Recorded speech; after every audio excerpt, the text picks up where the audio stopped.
Muy bien, queridos amigos de Facebook, Dios me los bendiga a todos ustedes. Les saluda a su hermano en Cristo, el hermano Luis Lisboa, desde Uruguay, desde la República Oriental del Uruguay para el mundo, junto a nuestro querido hermano Luis Rosales, que nos escucha casi que en el otro extremo, allí en el extremo norte de las Américas. Nuestro hermano Luis Rosales desde los Estados Unidos nos acompaña para continuar con la serie de historia de la iglesia y exclusivamente ahora estamos en el periodo de los concilios y allí vemos que se está uniendo nuestro hermano Heriberto, que también un poco más cerca, pero también en el norte de las Américas, y allí se une el hermano Heriberto González. Querido Heriberto, querido hermano Luis Rosales, Dios me los bendiga y bueno, preparados para continuar con los concilios de la iglesia. Amén, brother. Dios te bendiga a ti, tu familia, todos allá, la Grey que está por aquel rumbo del mundo, en Uruguay, en Sudamérica, Centroamérica y todos aquellos que nos están mirando desde todas las partes del mundo. Saludos a los hermanos Restituyo que están hasta en Europa, ¿no? También tienen ahí familiares hasta allá en Alemania. Entonces, saludos a todos, brother. Un placer. ¿Cómo estás, Eri? ¿Cómo me escuchan? Sí. Ok, ¿cómo están? Buenas tardes acá en México. Agradecido con Dios por la vida y la salud. Ayer nos vacunamos con la vacuna del anticristo. Esperemos que no traiga repercusiones en la salud. Y pues sí, si alguien quiere saber, pues sí trae repercusiones, andas como agripado, enfermo. Pero dentro de lo que cabe, gracias a Dios, bien. Estamos aquí por la gracia de Dios y pues es la que nos sostiene y es en la que confiamos. Y pues en sus manos estamos y pues con un bonito clima aquí, está lloviendo en la ciudad, acaba de empezar a llover y pues ha sido bueno porque hay mucha escasez de agua aquí en todo el territorio nacional y si no llovía en estos días, pues sí, tuviéramos una sequía nacional, por así decirlo, porque todos los ríos y presas de nuestro país han estado escaseando el agua y pero dentro de lo que cabe bien, gracias a Dios.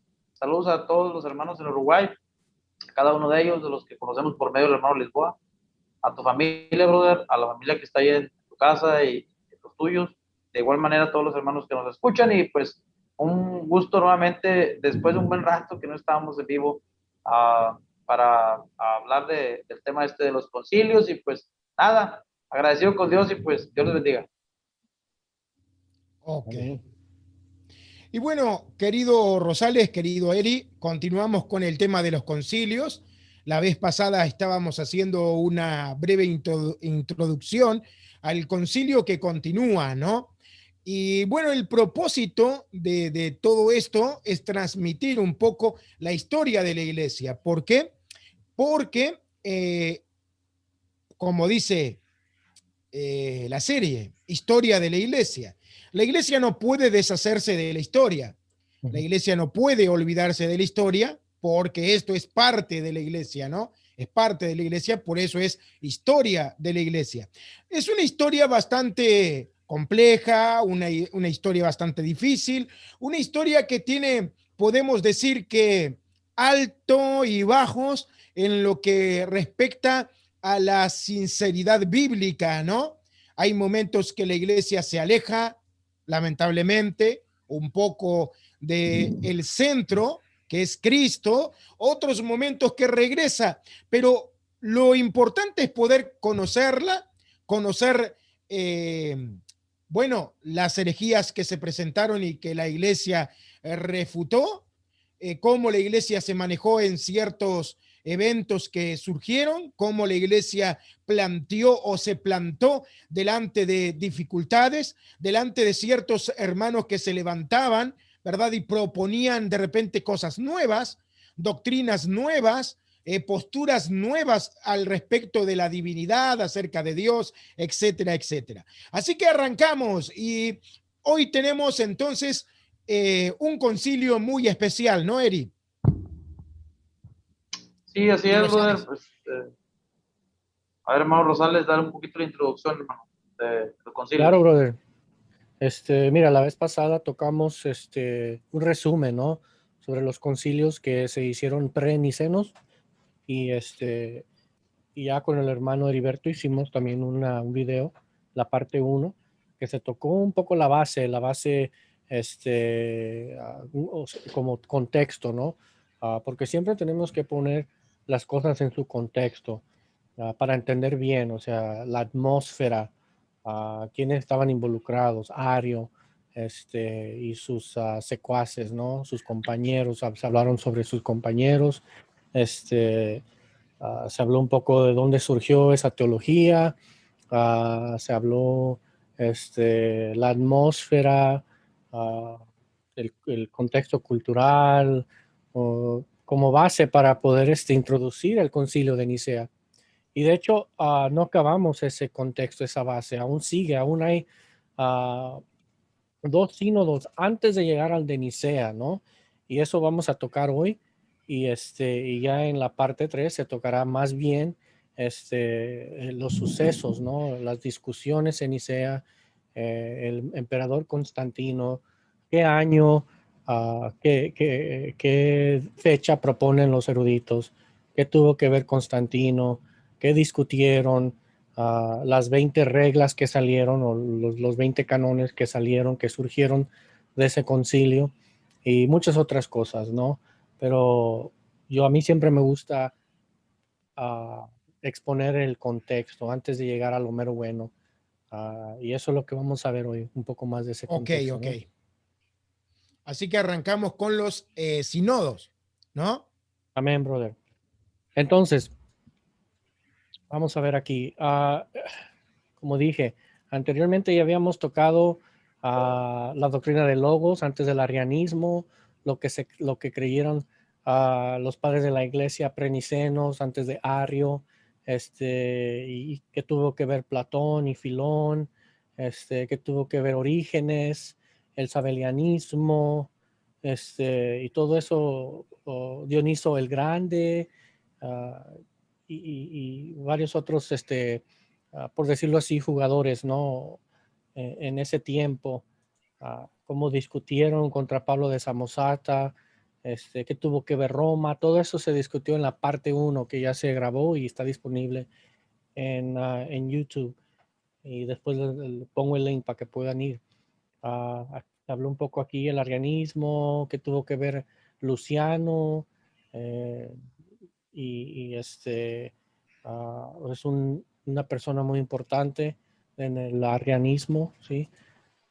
Todo eso se tocó. Ahora vamos a tocar y a seguir el argumento de Ario, ¿no? Porque mira, la teología de la igualdad es básicamente la Trinidad, ¿no? O sea, que el Hijo y el Padre eran consustancial de la misma naturaleza. Y los teólogos le llaman a esto la teología de la igualdad. Y como Ario, ¿sí?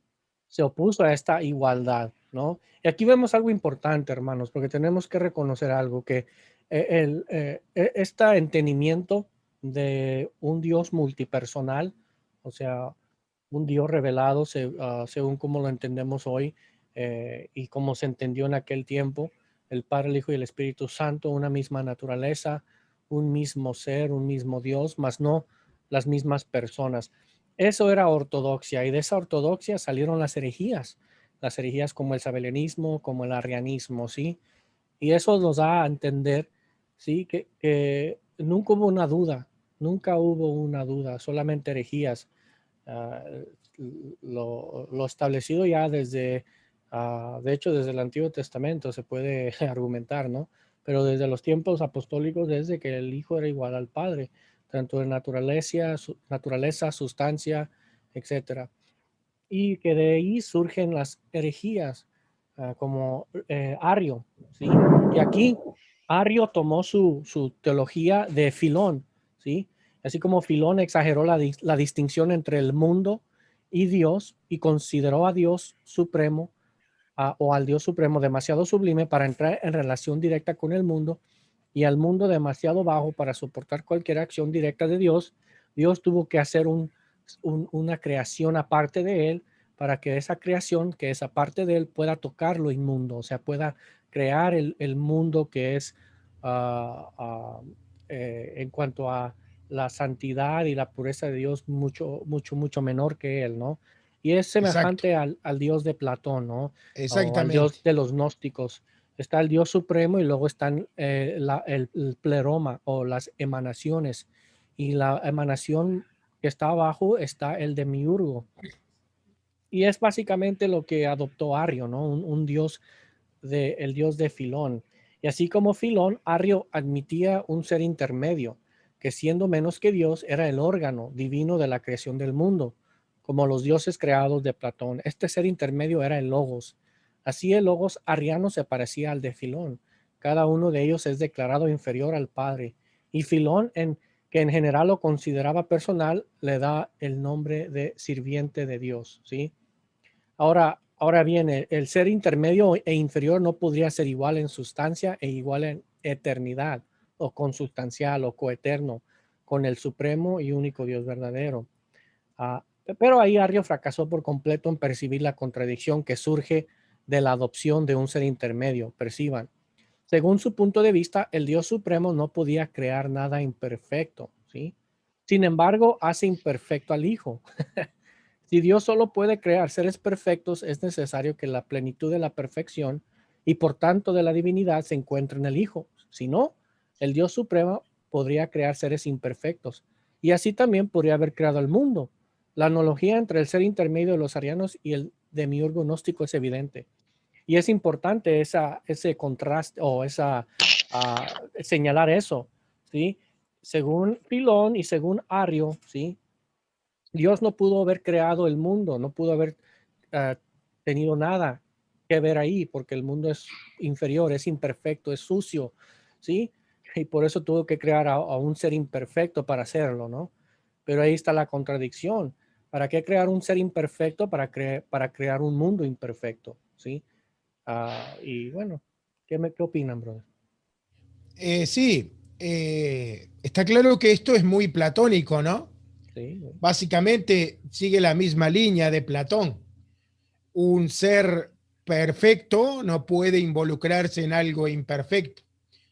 Y es sí, es muy loco, ¿no? Pensar que Dios, por ser perfecto, no puede interactuar con la humanidad.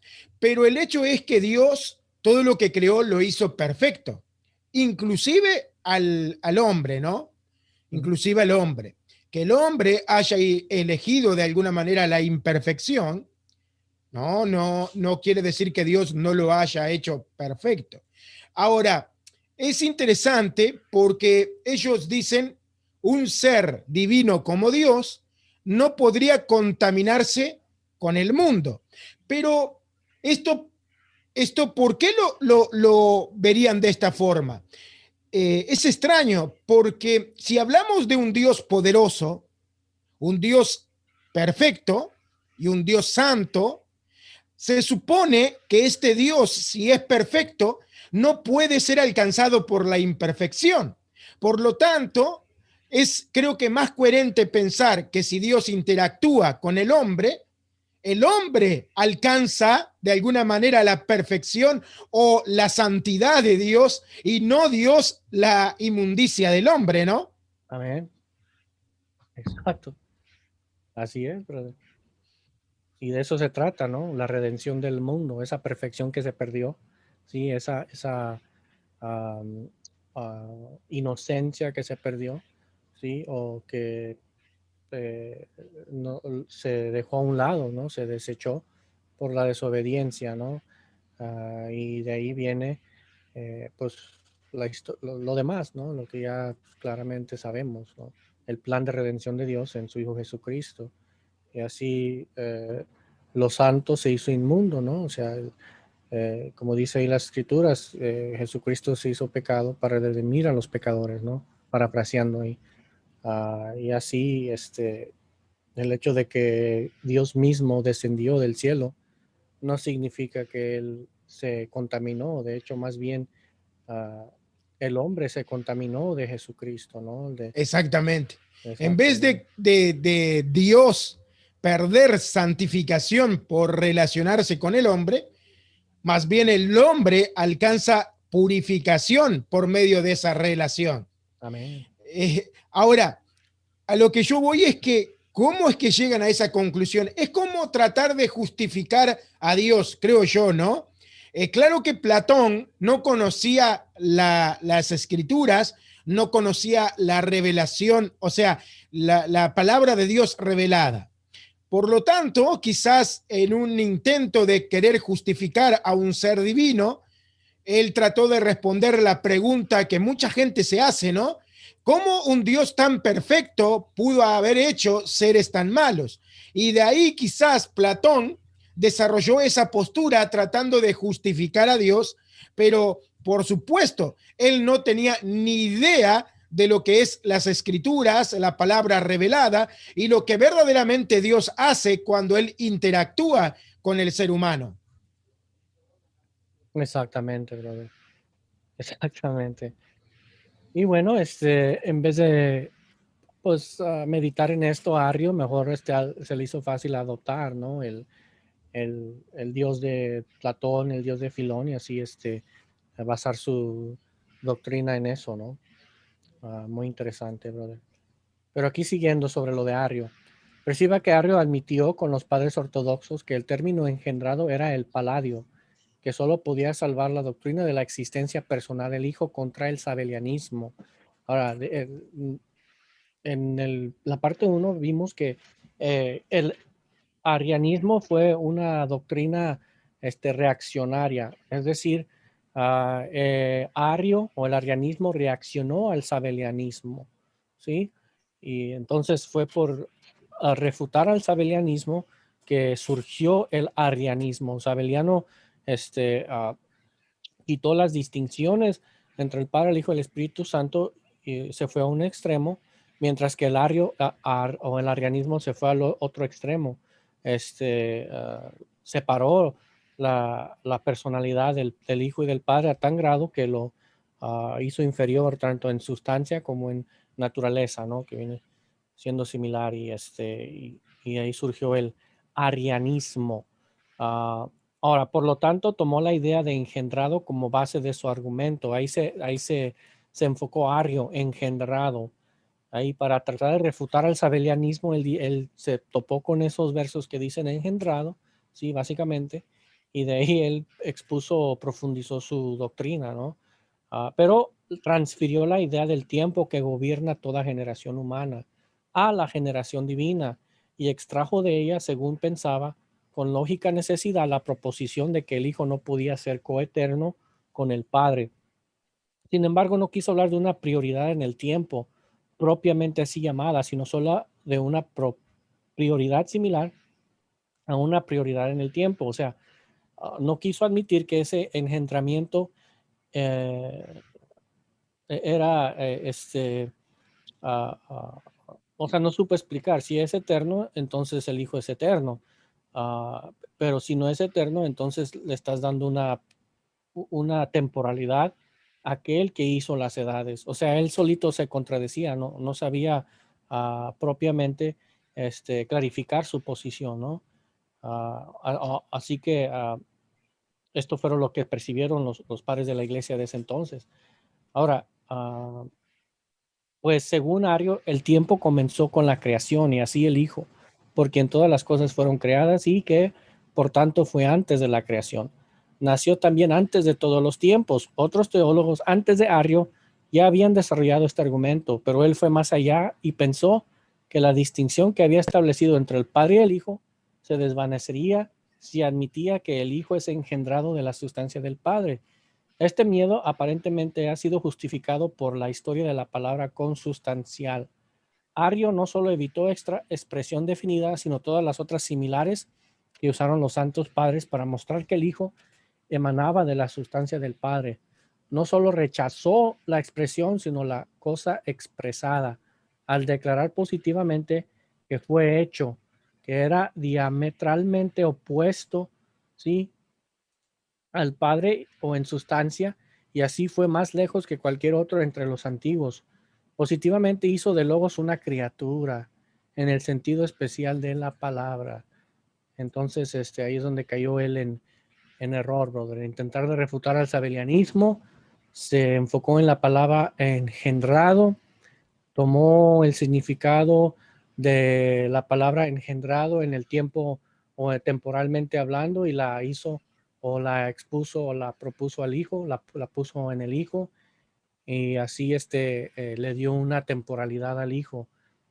Pero si el hijo mismo creó los tiempos, entonces ahí él se contradice y es algo que notaron los padres de la iglesia y ahí hubo mucho argumento en contra de Arrio, ¿no? Interesante, brother. Ahora,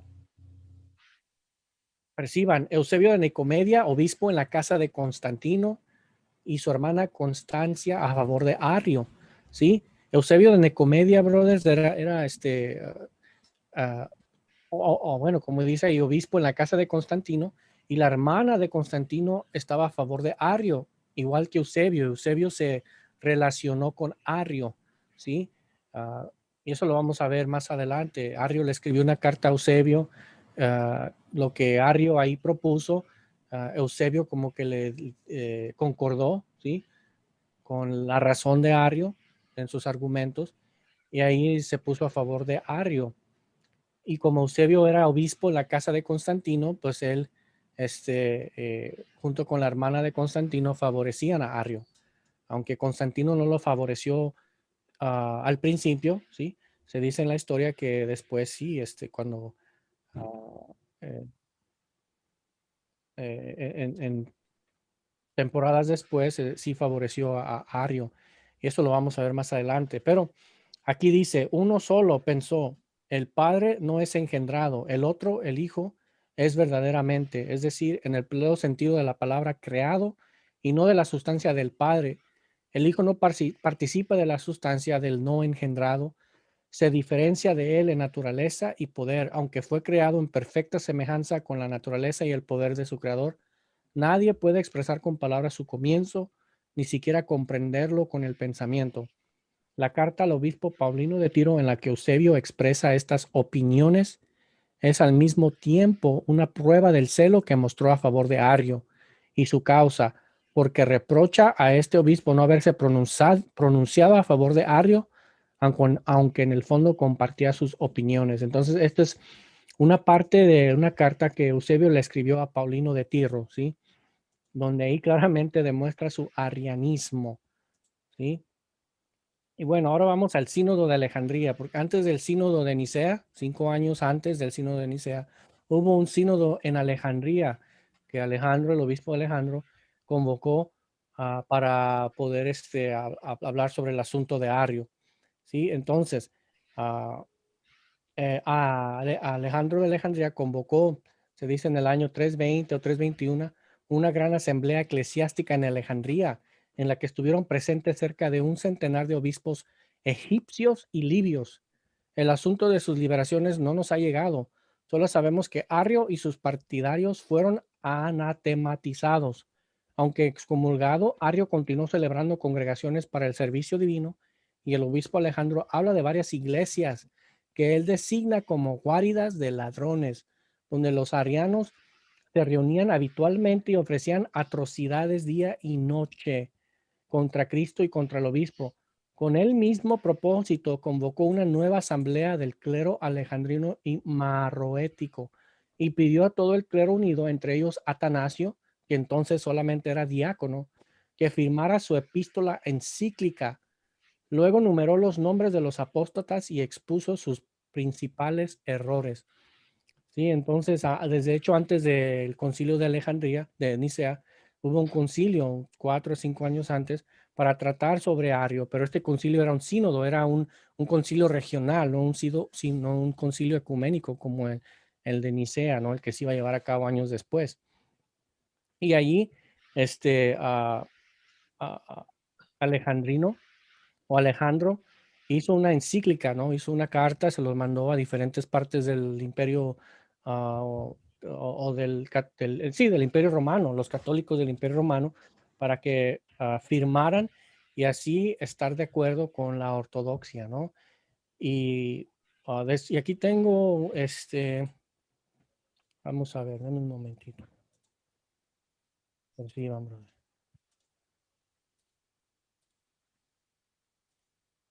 Vamos a ver si tengo aquí.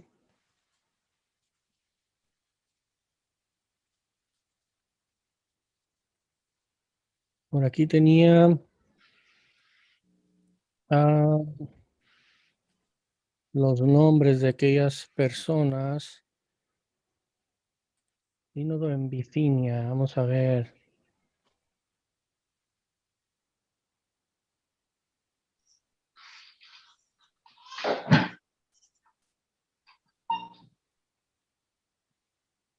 El sínodo de Alejandría.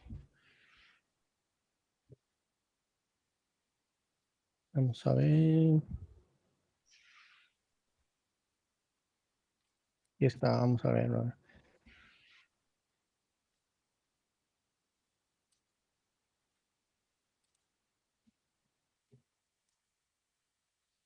Bueno, ahí enumera, aquí lo tenía hace rato, ¿no? Al parecer abrí muchos otros que ya ni...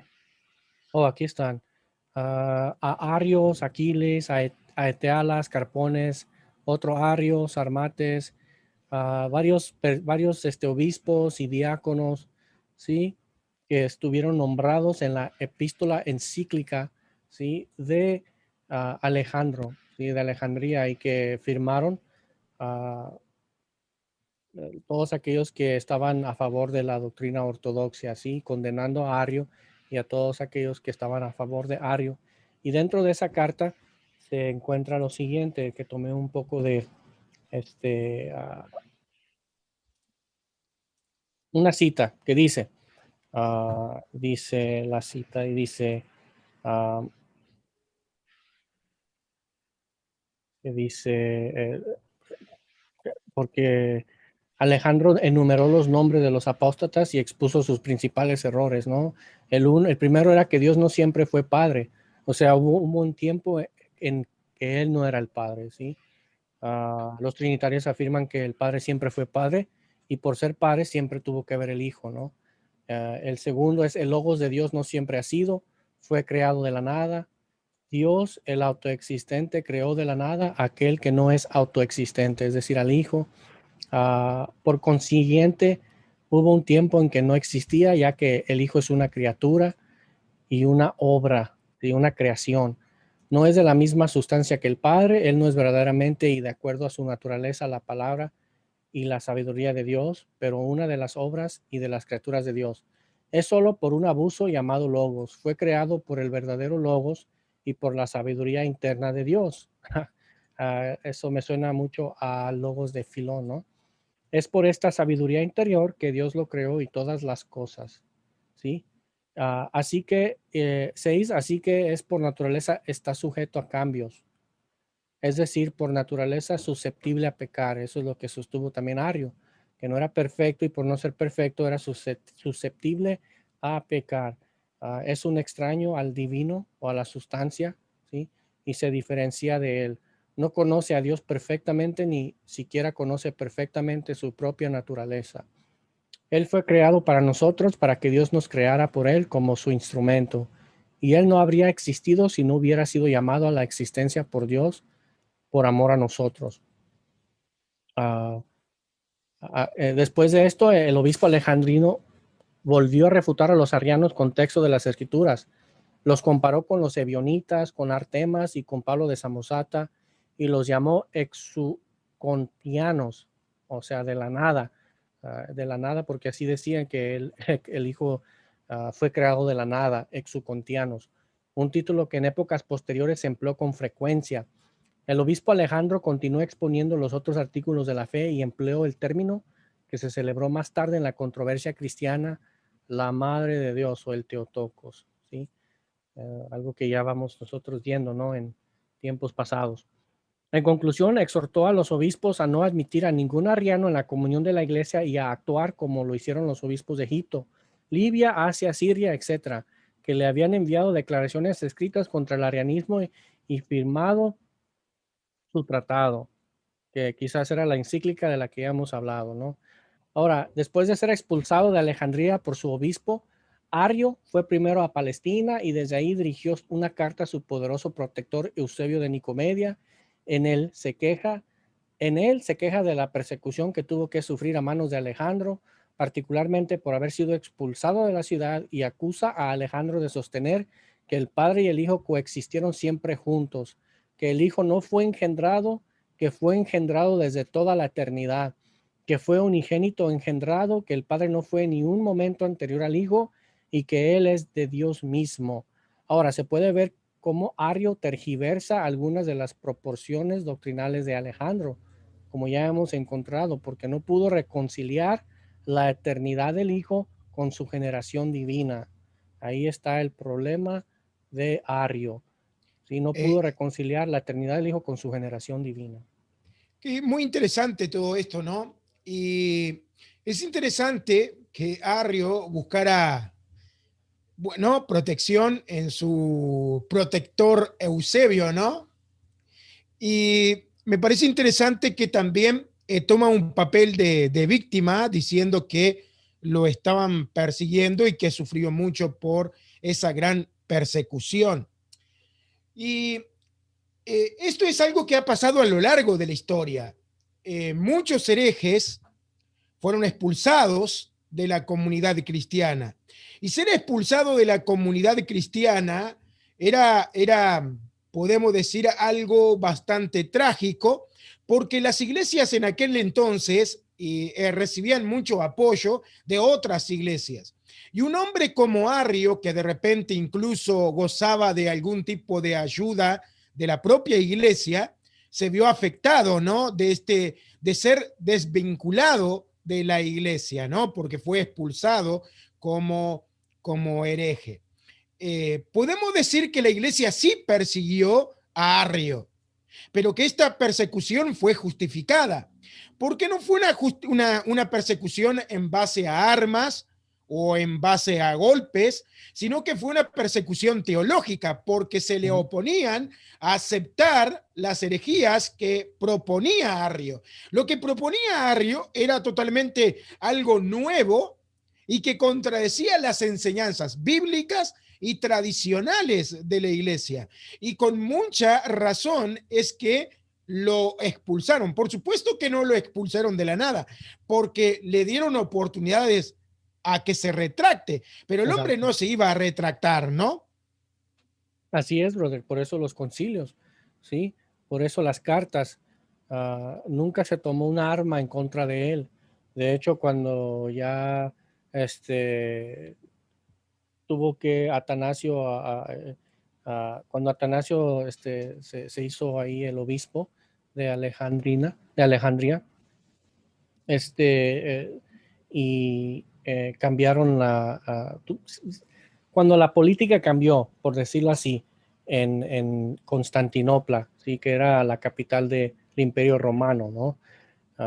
O la nueva capital, y ahí tuvieron la oreja o el oído del emperador, los arrianos. Entonces ahí es cuando los arrianos persiguieron una persecución en contra de los consustanciales, así les decían, ¿no? Arrianos o los arrianos nos llamaban a nosotros los consustanciales, los que tomaban al Hijo y al Padre de una naturaleza, y de hecho la persecución o el levantar el arma fue por parte de ellos, ya que por parte de nosotros o de los ortodoxos siempre se escribieron cartas, hubo oportunidad de retractarse, o hasta fue expulsado. Si pudo haber se pudo haber ido a otro lugar y empezar su doctrina, ¿no? Empezar una iglesia propia con su propio evangelio. Pero él persistía, él quería seguir dentro de la iglesia católica o universal, ¿no? Y ahí es cuando esa persistencia, ¿sí? Esa envidia, algunos dicen que tuve envidia de Alejandro, ¿sí? El obispo de Alejandrina, y todo eso, pues, tuvo ¿cómo se dice? Consecuencias, ¿no? En el concilio de Nicea se anatematizó se le expulsó, o sea, siempre fue algo que se llevó a cabo en paz, ¿sí? Nunca hubo persecución por parte de los ortodoxos, ¿no? Por parte de los consustanciales, siempre hubo, siempre se trató por medio de sínodos o concilios. Exactamente. La persecución podríamos decir que de alguna manera hubo una persecución, pero no en términos violentos, sino en Así es. términos teológicos, Amén, amén. pero que está más que justificado. Porque ¿sabes qué? Lo que está sucediendo hoy lo que sucede, bueno, no hoy, sino que esto viene sucediendo desde que apareció la nueva era, es que estamos en una filosofía de relativismo, donde la iglesia es acusada de ser intolerante a los diferentes pensamientos, ¿no? Por ejemplo, cuando escuchamos a Bill Graham o, por ejemplo, al hermano Juan Manuel Báez, son personas que aparecen en los medios refutando muchas herejías. Y la gente, incluso hermanos o personas de otras denominaciones, se sienten de alguna manera atacados por las exposiciones tanto de Manuel Báez como de Bill Graham, como de otros personajes relevantes, pero en realidad, entonces dicen, ¿cómo es que estos hermanos no pueden tolerar a otras personas que piensan diferente? Pero nosotros vemos que a lo largo de la historia la iglesia no tolera las herejías, no tolera enseñanzas que se opongan a la Biblia. ¿Por qué? Porque para el cristianismo la Biblia es la verdad absoluta. Por lo tanto, no puede existir algo que se llame verdad y que se oponga a la Biblia. Y entonces la iglesia, o sea, uno de los pilares fundamentales de la doctrina de la iglesia es sostener que la Biblia es la palabra de Dios y la verdad absoluta. Y si la Biblia es la verdad absoluta, por lo tanto, esta no puede ser contradecida por ninguna propuesta de parte de algún sector del cristianismo. Y esto fue lo que sucedió y lo que ha sucedido a lo largo de la historia. Personas proponen algo nuevo que contradice verdades bíblicas, la iglesia tradicional se opone, ¿verdad? Y muchos acusan a la iglesia de ser intolerante. Pero en realidad la iglesia defiende la verdad bíblica y expone a las herejías, pero no sin antes explicar detalladamente todas las malas enseñanzas, ¿no? O sea, lo hace académicamente, con argumentos, detallando cada punto de por qué la iglesia rechaza esas enseñanzas. Amén, así es, brother. Yo creo que así debe de ser, ¿no? Esto nos lo muestran las escrituras. Desde el primer concilio en Hechos 15, ¿no? Que se reunieron, ¿sí? Expusieron las creencias, ¿sí? Y denunciaron a los que se estaban intrometiendo para inquietar a los gentiles, ¿no? Y yo creo que ese es el ejemplo que se debe de tomar, aunque no siempre se tomó, sí, ese ejemplo en la historia de la iglesia, ¿no? Vemos las persecuciones tanto de los católicos como de los protestantes en contra de las personas que se oponían a estos, ¿no? Entonces, yo creo que no siempre se mantuvo al margen y, de cómo se debía de llevar a cabo, pero aún así, pues hubo intentos, ¿no? Como el que estamos aquí exponiendo, de no ser violentos y más bien por medio de la sabiduría de Dios, basándonos en la escritura, argumentar y defender la sana doctrina, ¿no? Y exponer a los herejes.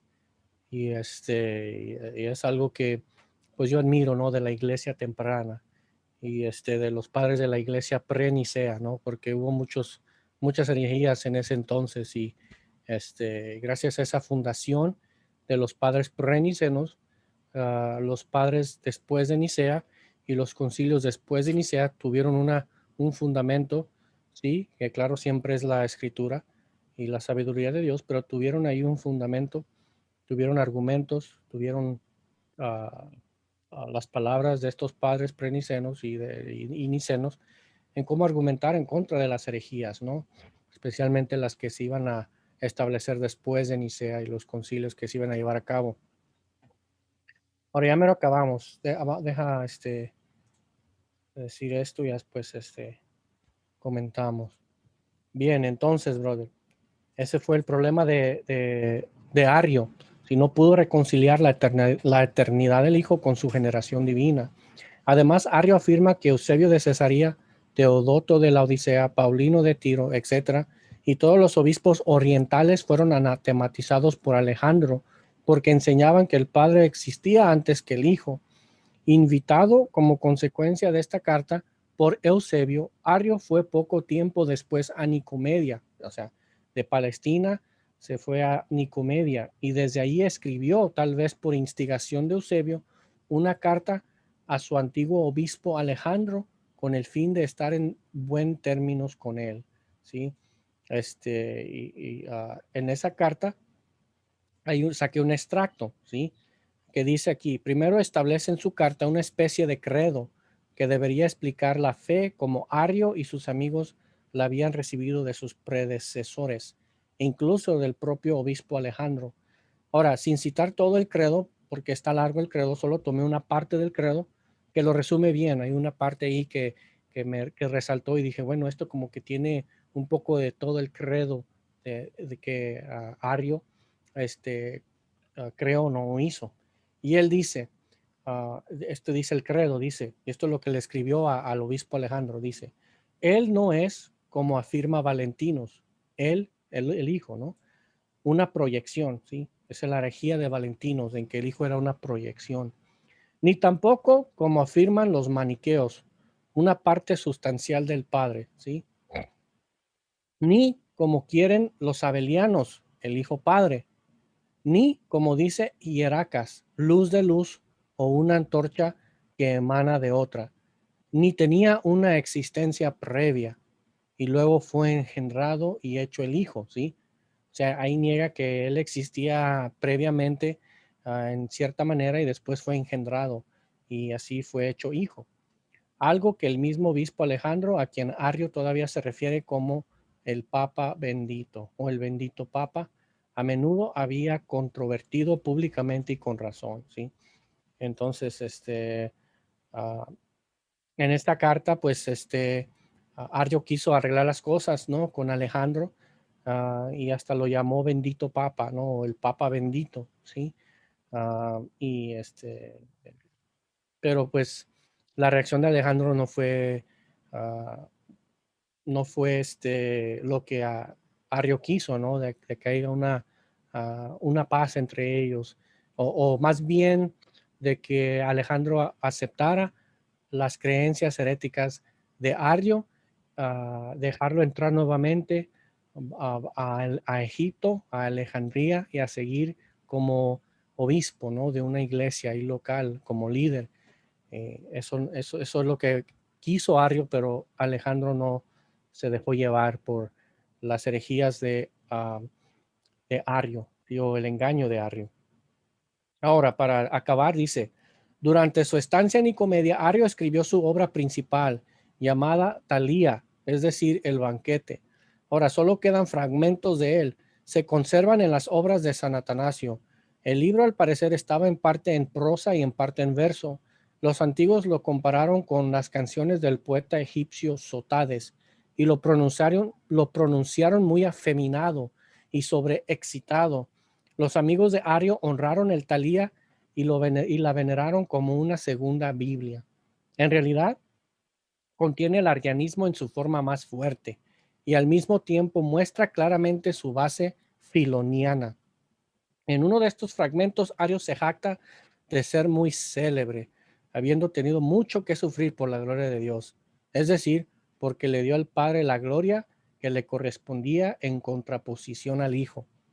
En el segundo fragmento, la Talía expone aquello con lo que, como hemos visto, el obispo Alejandro había reprochado a Arrio, es decir, que el Logos no conocía perfectamente al Padre y que ni siquiera podía comprender del todo su propia naturaleza, y que la sustancia del Padre, el Hijo y el Espíritu Santo son completamente diferentes el uno del otro.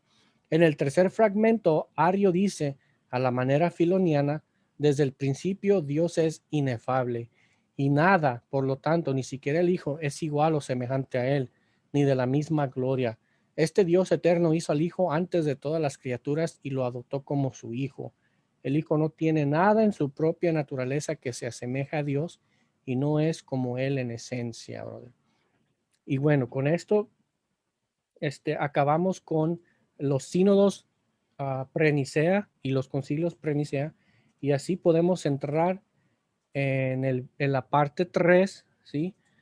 O sea, en el próximo video, las discusiones, ¿sí? El capítulo 2, las discusiones en Nicea, ¿sí? Los hechos sinodales, ¿sí? Que nosotros sabemos sobre este sínodo porque hay 3 porciones que sobrevivieron: el credo, los 20 canones y el decreto, o el decreto que salió, ¿no? El credo que salió, el credo niceno que salió, o que surgió de ese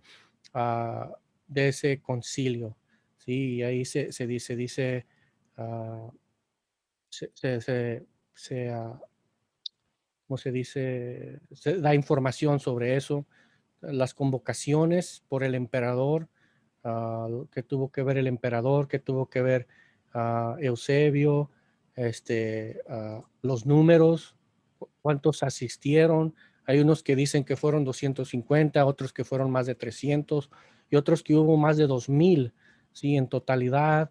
Vamos a ver la fecha, cuándo se llevó a cabo. Hay unos que dicen que fue en el año 3. Bueno, el año todos concuerdan, pero el mes y el día, hay diferentes, como Sócrates. Sí, Sócrates fue un historiador temprano. Dice que fue en mayo, otros dicen que fue en julio. La disputa que se disputó, habían filósofos también, habían hasta impíos, ¿no? Habían ateos ahí, ateos, pero esto me sorprendió, ¿no? Que en el concilio se presentaron ateos que eran o incrédulos, que eran muy buenos en la filosofía y en el hablar, para poder argumentar en contra de, de los crédulos. Y se cree que los arianos tuvieron que ver con eso, ¿no?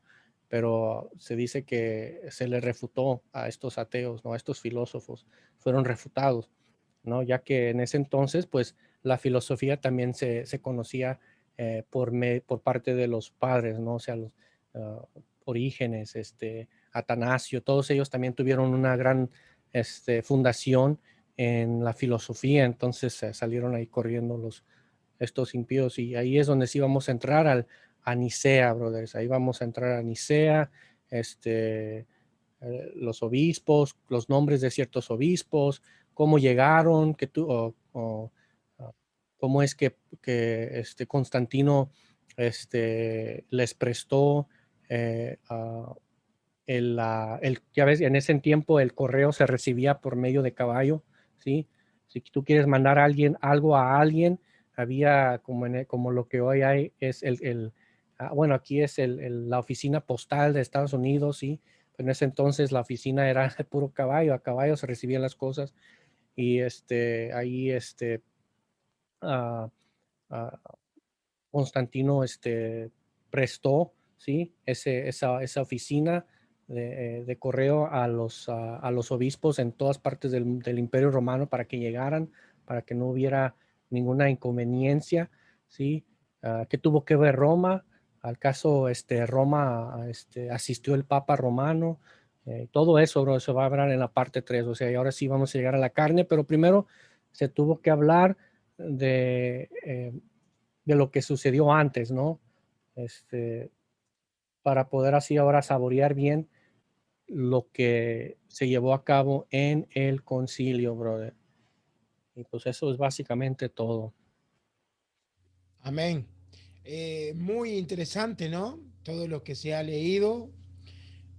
con detalles. Y claro que esto es un resumen que ha hecho el hermano Rosales, porque si no, no daría el tiempo. Pero un Exactamente. resumen muy, podemos decir que pulposo, ¿no? Está toda la pulpa de la historia ahí en el relato y eso es bueno, ¿no? Que podamos conocer un poco más sobre la historia y cómo es que muchas de algunas supuestas iglesias no nacieron exactamente, o sea, sus pensamientos, sus doctrinas, no nacieron específicamente en el siglo XX o siglo XVIII, sino que podemos decir que nacieron en el siglo II, siglo I, siglo III, y que, bueno, como que se vuelven a retomar en pleno siglo XVIII, XIX, siglo XX. Ahora, queda todo muy claro para poder entrar al concilio que viene, ¿no? Así es, brother. Porque este concilio va a tratar de alguna manera los problemas que ya se han citado, ¿no? Así es. Este es la base para resumir. Hubo dos concilios antes de Nicea. El primero era por Alejandro en el Sínodo de Alejandrina en el año 320, que se anatematizó y se exilió, o sea, sacaron a Ario de Alejandría en Egipto, ¿sí? Y y él estaba se fue con Eusebio, Nicomedia, volvió y regresó, pero aún había contención, había un relajo, todavía, aún después de que fue anatematizado, que fue exiliado y aún así regresó, hubo tensión, se congregaban los ortodoxos, se congregaban los herejes arianos, se provocaban, este, a Eusebio, que era un obispo en la nueva capital del Imperio Romano, que era en Constantinopla, favorizó a Ario, tuvo también mucha influencia, y todo esto el emperador romano Constantino, ¿sí? Después de ganar la batalla en contra de Licinio, ¿sí? Y poder así unir el Imperio Romano, quería la paz, había alcanzado la paz del Imperio Romano, pero ahora al voltear la cabeza miró a los universales, a los católicos y a los arianos en disputa. Entonces también quería la paz en cuanto a la religión, ¿no? En cuanto a la Iglesia Católica, ¿no? Y se convocó este sínodo y así esa es la atmósfera en la cual vamos entrando al sínodo. Y esto también se hace para poder tapar la boca, ¿sí? Aquellos que dicen que Constantino, que la doctrina de la Trinidad se estableció en, en Nicea, Constantino es el que tuvo que ver ahí, Constantino, o sea, todo lo que hoy se representa como ortodoxia, según los que se oponen, ya sea, no sé, los hebrañoles, los neoebionitas, los neonazarenos, a los testigos de Jehová, todos ellos, sí, cometen el error y decir de que ahí tuvo la culpa Constantino. Constantino fue el que pervirtió ahí la doctrina, la sana doctrina, y ahí nació la divinidad de Jesús, ahí nació la Trinidad, y esto también se hace para poner, para dar a luz lo que realmente sucedió en Nicea, ¿no? Porque de ahí provienen muchas falacias y ah, mucha argumentación errónea por parte de los que se oponen, ¿no? A esta creencia ortodoxa, a esta creencia apostólica, ¿no? Sí, exacto, exacto. Hay grupos que se levantan diciendo que, bueno, los de las raíces hebreas también. Yo he escuchado mucho, ¿no? Que dicen, por ejemplo, que lo que nosotros tenemos, nuestra versión bíblica, es más bien de Constantino, que es romana y que la palabra de Dios es en hebreo, pero lo ridículo es que ellos mismos reconocen que los apóstoles escribieron en griego. ¿No? Y si los apóstoles escribieron en griego y ellos mismos tradujeron o transliteraron el nombre del Señor en griego, entonces no nos pueden acusar a nosotros de nada. En todo caso, el problema de ellos es con los propios apóstoles, que ellos usaron el griego para transmitir la palabra de Dios. Pero bueno, ese es otra historia. La cuestión es que está todo preparado para poder entrar entonces al próximo tema y ya con un conocimiento previo de lo que venía surgiendo en la iglesia, ¿no? Esta lucha que había entre Arrio, ¿verdad? Y la iglesia. Podemos decir que era una lucha trinitaria versus una lucha no unicitaria, pero sí de una, bueno, que presentaban a Jesús como un ser inferior y que incluso cuando uno lee todo lo que planteas, uno ve una herejía, ¿no? O sea, Arrio destrata totalmente a Jesús. Arrio Exacto. dice que Jesús es uno más, uno como nosotros, como quien Exacto. dice, uno más del montón, diciendo que no tiene nada que ver con la sustancia de Dios, que no tiene nada que ver con la existencia o con el tiempo de Dios mismo. Entonces, está tratando de desmeritar a Jesús. Su ataque es hacia la gloria que la iglesia le daba a Cristo, ¿no? O sea, trataba de decir, hermanos, esa gloria que ustedes le dan a Cristo no le pertenece.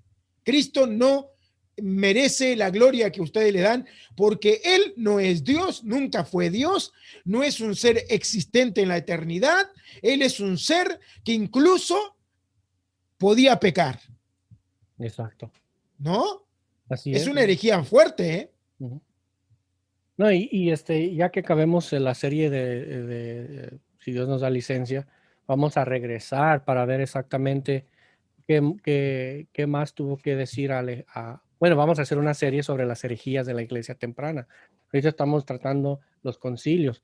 Después, si Dios nos da licencia, vamos a regresar para ahora ver la perspectiva de las herejías según la historia de la iglesia, las primeras herejías apostólicas, ¿no? De las cuales leemos en las escrituras del Nuevo Testamento, del primer siglo, el segundo siglo, en los padres de la iglesia, y mucho más que tuvo que ver a Arrio, ¿no? Allí, y cómo él vio la persona del Hijo, ¿no?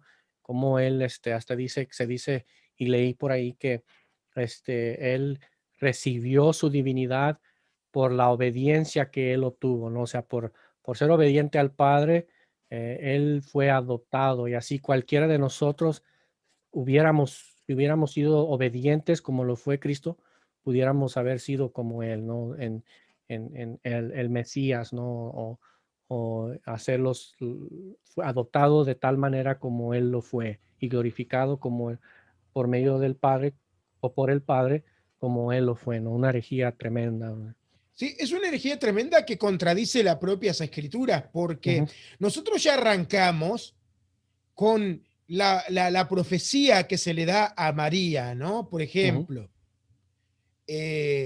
donde claramente se le dice que lo que tiene en el vientre es el ungido de Dios, el Salvador del mundo. Entonces no estamos hablando de uno más. Jesús no es uno más. Él es especial como hombre desde el vientre de María y como Dios desde la eternidad. Exacto. Exacto, brother, y por eso quiero regresarme. Ahorita estamos tocando los concilios, pero cuando nos regresemos para ver la serie de las herejías en la iglesia temprana, vamos a ver qué argumentó o qué argumentos dieron los padres de la iglesia en contra de Arrio, ¿no? Eso está fuerte. En sus escritos de ellos, en los propios escritos de Atanasio, de Alejandro, y todos esos personajes que estuvieron en el siglo II y en el siglo III y también ahí en el siglo IV, en donde estamos, ¿no? Y los argumentos tan brillantes y maravillantes que ellos dieron en contra de Arrio, brother. Y ahí también hay una maravilla, ¿no? Se van a maravillar, ¿no? Eso lo vamos a estar esperando porque suena Suena muy bueno, suena muy bueno. Suena a tuco. No sé si ustedes usan la palabra tuco ahí. No, Eh, tuco. tuco, tuco. Eso es lo que se le pone arriba, la salsa que se le pone a a los fideos, ¿no? A los espagueti y eso. Ah, El tuco. está sabroso ahí. Entonces, exactamente, esto suena a tuco, ¿eh? Y de buena calidad, Sí, brother. De la buena. de la buena. Muy bien, querido Rosales, muchas gracias por este tiempo.